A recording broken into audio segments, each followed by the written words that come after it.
Class is now in session. I'm Professor Hockey, and today we'll be discussing the game between the Sharks and the Avalanche, in which the Sharks managed to win 4-3. Sharks now 2-0 versus the Avalanche this season, and winning both games by just a single goal, and both games where the Avalanche attempted to stage a third period comeback, but ended up coming up just short.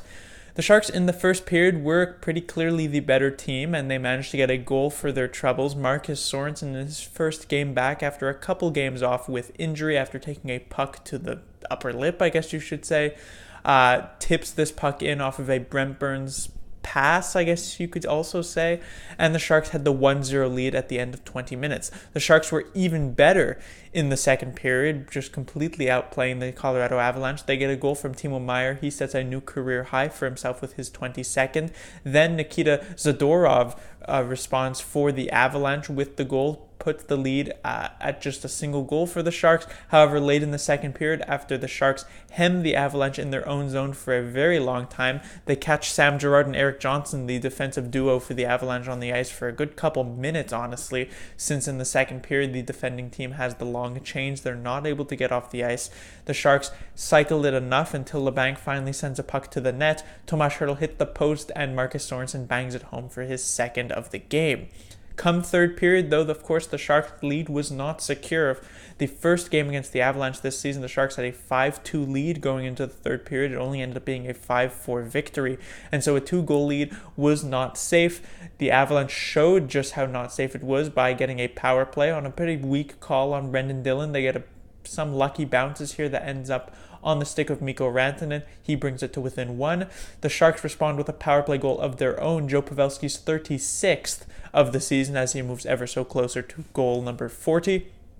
And that ends up actually being the game winner, because a few moments later, honestly, maybe 30 or so seconds, Sam Girard gets a goal to bring the Avalanche to within one, but that's as close as they ever would get in that game, as the Sharks never actually had this game tied except for when it was 0-0. They had a lead at every point after Marcus Sorensen's first goal of this game. The first thing to talk about would be Martin Jones, who had himself a pretty solid game. I thought he made some nice saves on the Avalanche in the first couple of periods. There was a nice one onto Matt Calvert in the first, as well as onto Carl Soderberg in the first period. Just some decent saves in general. Didn't have much of a chance on the Zadorov goal, as Vlasic didn't do a very good job at boxing out Matt Calvert in front. This created a screen. Martin Jones looks to the right. The shot goes to the left, and it was a very nice shot from Zadorov.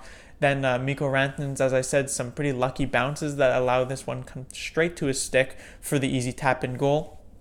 When it comes to the Sam Girard goal, you could certainly argue that Martin Jones should have had this one. There was a lot of traffic in front, but it sort of parted to allow Jones to most likely get his line of sight onto this puck. But it was a very nice shot from Girard. However, at this junction in the game, the Sharks just regaining back their 2-goal lead. You would like to see Martin Jones make that save to preserve the 2-goal lead. However, his play was enough this game to get the Sharks to 2 points, and I guess in the end that is all that matters.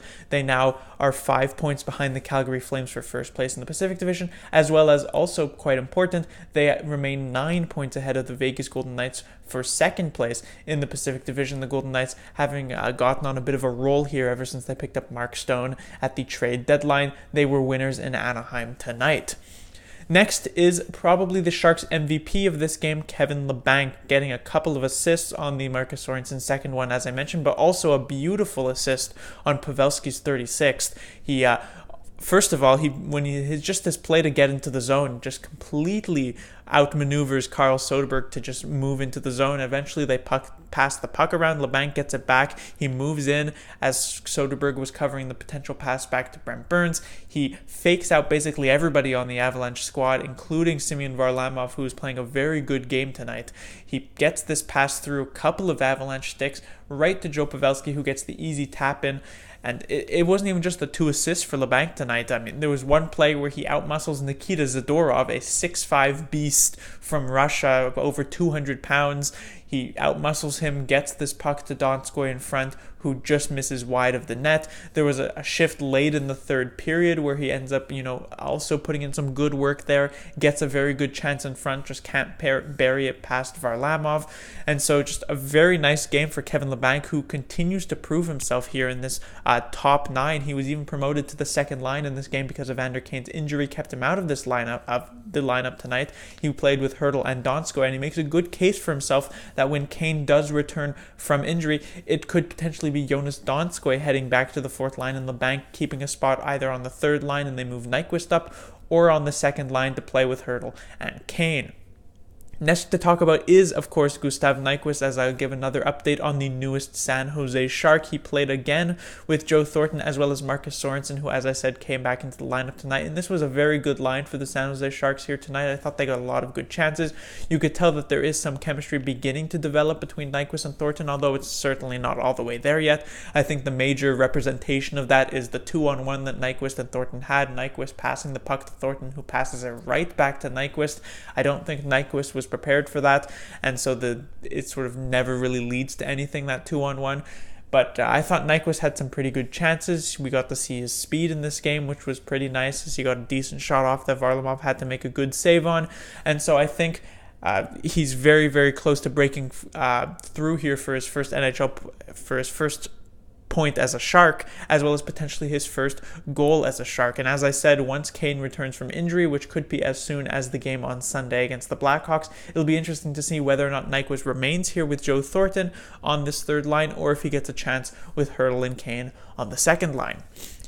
Next, I would like to talk about the Sharks' defense. The defense was somewhat struggling during the road trip, besides the game against Pittsburgh, but even then they did give up a couple of good chances that the Pittsburgh Penguins missed out on, although a shutout, still have to commend the defense there. But in the 3 games after that, they weren't very good against the Blue Jackets, they weren't very good against the Boston Bruins, they had an okay game versus the Red Wings, or at least an okay half of the game against the Red Wings, but I thought they were quite good here tonight. Even though the Avalanche did score 3 goals, I don't think the defense was particularly at fault. They didn't give up too many odd man rushes, which has been a problem for the Sharks basically all season.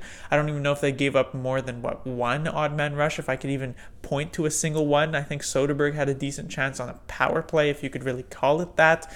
But the Zadorov shot, not really the defensive fault. Besides Marc-Edouard Vlasic, I guess you could certainly point to him as being at fault for that one. The Rantanen one, some pretty unlucky bounces. Girard, if you're going to point to anyone, it's probably going to be Martin Jones for that one. But otherwise, I thought Justin Braun had a very good game, especially when he was matched up with McKinnon and Rantanen. I thought Shemek had a very good defensive game as well as a solid offensive game. I thought he made some very nice pinches in the offensive zone. Aggressive, but they did work, and so he got involved in the offense, even if I don't think he actually got a single point. I thought Vlasic, besides that bad misplay, not being able to box out Calvert on the first Colorado Avalanche goal, I thought he had a pretty solid defensive game. So just in general, it was solid from 1 to 6. Even Tim Heed was pretty good in this one, and so it's a good sign moving forward, as the Sharks have at times really gone away from that defensive identity that they have had in the past, especially under Peter DeBoer, and we'll see if they can get that back, because not only will that help limit the goals here because the defense will not be giving up as many odd man rushes, it'll also help Martin Jones, whose stats, while he hasn't been great this season, they have also suffered pretty significantly due to some pretty poor defense in a lot of these games from the Sharks defensive core. But that will do it for this review. The Sharks will be back in action on Sunday. They'll face off against the Chicago Blackhawks, a team they have already beaten once this season in what was a pretty interesting game because of a pretty crazy first period. The Blackhawks get 3 goals pretty early on. They end up pulling Martin Jones, sending in Aaron Dell. He makes the saves he needs to make for the rest of that game, and the Sharks take advantage of some pretty weak defense from the Blackhawks to win that one 7-3. At the time, it seemed as though the Blackhawks were pretty much out of the playoff race, but with how weak the Western Conference has been this season, they do still find themselves within reach. They're a good 5 or so points behind still. However, it is technically possible, and with as well as Patrick Kane and Alex DeBrincat have been playing as of late, Martin Jones will have to be even better than he was in this game, and the defense, while I said was solid here tonight, would probably also have to be even better to be able to shut down those 2 players as well as the rest of the Blackhawks' enigmatic offense. Class dismissed.